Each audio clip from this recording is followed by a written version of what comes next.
Monsieur Borrello, je suis en face du pionnier de l'entrepreneuriat social, n'est-ce pas? Ça fait plus de 20 ans. Racontez-moi.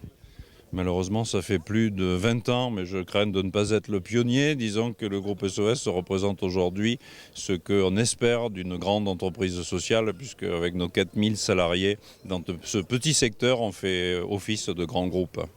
Alors l'entrepreneuriat social, justement, il y a plus de 20 ans, donc on n'en parlait pas trop. En revanche, sur ces 5 dernières années, c'est un courant émergent, un modèle économique. On prend conscience justement de cette richesse sociale, de ce mouvement. Alors je crois qu'on prend conscience, la meilleure des preuves c'est que nos universités et nos grandes écoles forment des générations de jeunes gens à l'entrepreneuriat social. HEC, ESSEC, Sciences Po et les universités forment de plus en plus de jeunes gens. L'idée c'est tout simplement de mettre l'intérêt général au centre du dispositif d'une entreprise qui fonctionne comme une entreprise ou une grande entreprise privée et donc qui agit dans l'intérêt général et pas dans l'intérêt particulier de telle ou telle partie prenante. Monsieur Borrello, vous intervenez également dans le cadre de cette 6e Global Conférence pour nous remettre les travaux d'une commission. C'est celle sur la transparence. L'entrepreneuriat social. C'est celle sur l'entrepreneuriat social.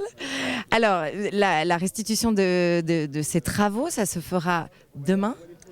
La restitution des travaux, c'est demain. C'est effectivement un groupe qui a réfléchi avec parlementaires, directeurs développement durable, directrices développement durable de grandes entreprises, chercheurs, opérateurs de terrain, qui réfléchissent d'une part à ce que représente l'entrepreneuriat social et d'autre part comment lui permettre de grandir, de changer d'échelle et de devenir un modèle économique qui ne soit plus anecdotique.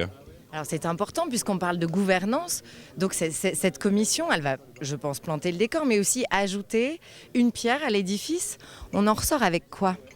On en ressort avec l'idée que les méthodes de l'entreprise peuvent être extrêmement efficaces au service de l'intérêt général et qu'on peut créer des entreprises qui se développent, qui créent de la richesse, qui la répartissent différemment, qui permettent l'accès aux soins, l'accès à l'insertion, l'accès au logement des plus démunis.